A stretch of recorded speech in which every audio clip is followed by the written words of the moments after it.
Good evening, ladies and gentlemen. Thank you for being here on such a hot day. Again, welcome to the press conference following the Chiefs of Defence meeting, the second one of this year.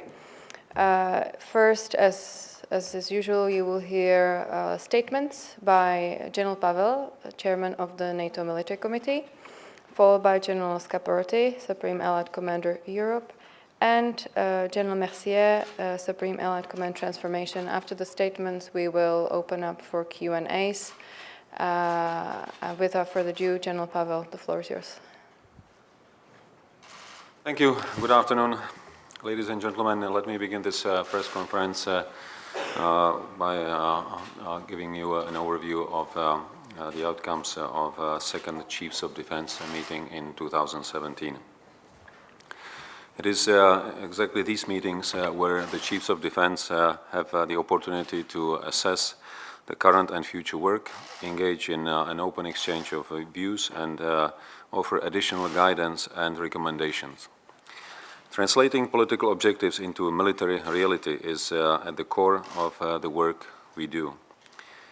What is also crucial is that the military advice we provide is clear, concise, and importantly able to deliver the desired strategic effects.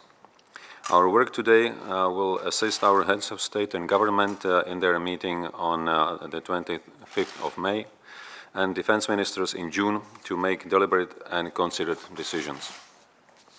So what did we discuss today? We started off with a very fruitful exchange of views with the Secretary General on ongoing NATO priorities and work strands.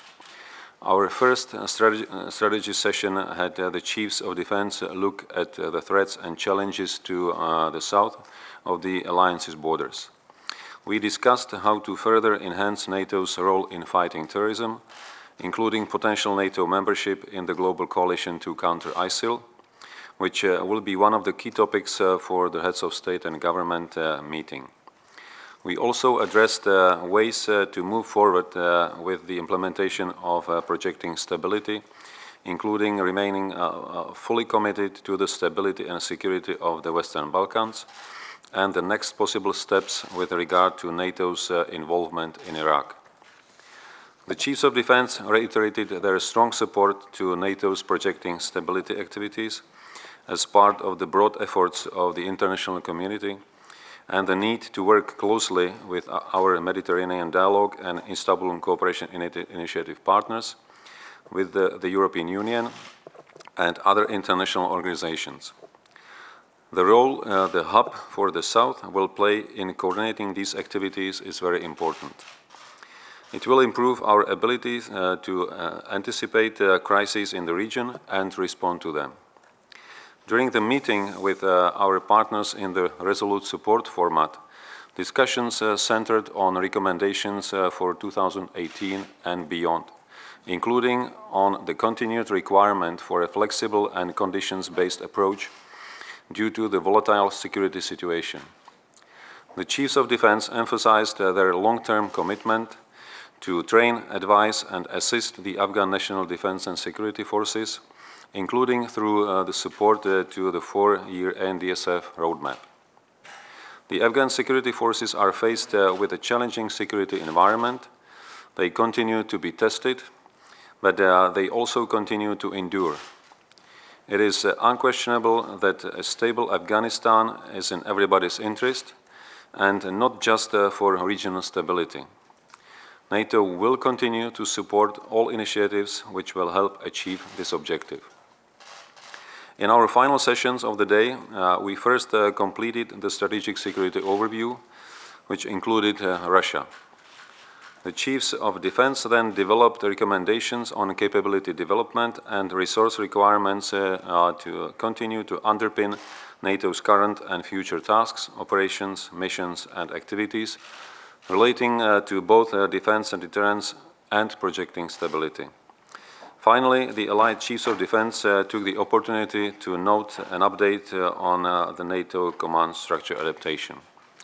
With that introduction, let me now pass the floor to strategic commanders, and we'll start with Secretary General Scaparrotti. Mike, over to you. Thank you, Petr.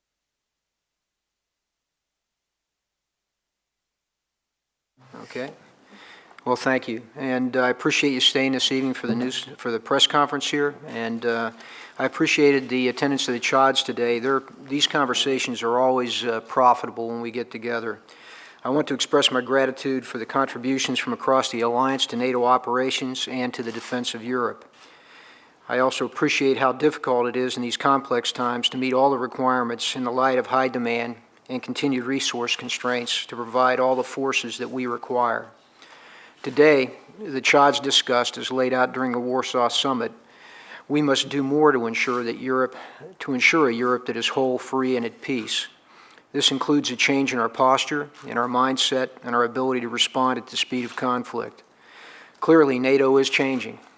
We are adapting the alliance to respond to different approaches to modern warfare, which is extremely complex, potentially vast in scale, scope, and intensity. And we continue to work as allies to succeed in this significant transition. To underscore that, strategic unity keeps NATO strong. National, bilateral, and collective alliance efforts must be integrated and mutually reinforcing. This is fundamental to our success and to address the evolving strategic security environment. And NATO nations are responding, nationally, multilaterally, collectively, through the readiness of their own forces, enhanced forward presence, tailored forward presence, the Very High Readiness Joint Task Force, Baltic air policing, enhanced air policing. There's a number of activities, to just name a few. Looking forward, we must maintain a strategic long-term view. We must have a sense of urgency coupled with a sense of endurance. Simultaneously, we must find the right way to make the best use of our current capacity to secure allies for the challenges we face. Our instruments need to offer us flexibility. Utility across potential applications is critical, and we must be based on a requirement in terms of both quality and quantity. This is not simply desirable for the sake of efficiency. It's a requirement that we are adaptable and able to respond at speed. NATO is charged to be ready and responsive to the new and continually evolving security environment. We must continue to set the conditions and invest now to ensure European stability in the future. And with that, I'll hand it over to my colleague, SACT, Denis. Thank you, Mike. Good evening. As far as the adaptation is concerned, I provided and we discussed with a short an update of the NATO defense planning process, which is aimed at meeting NATO's level of ambition regarding the capabilities that will help us face the challenges and threats now and in the foreseeable future. Since our last meeting in January, we reached a significant milestone in achieving 100% apportionment and acceptance on NATO capability targets by the 28 allies and Montenegro.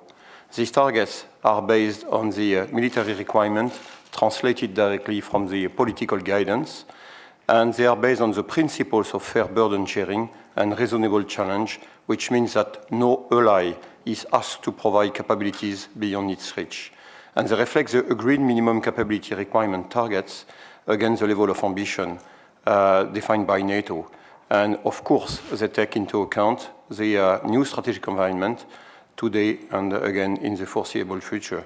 With this in mind, that the credibility of our posture is based on the resolve of the nations, but this is based on the delivery of the appropriate capabilities that we have defined in the NATO defense planning process. Thank you.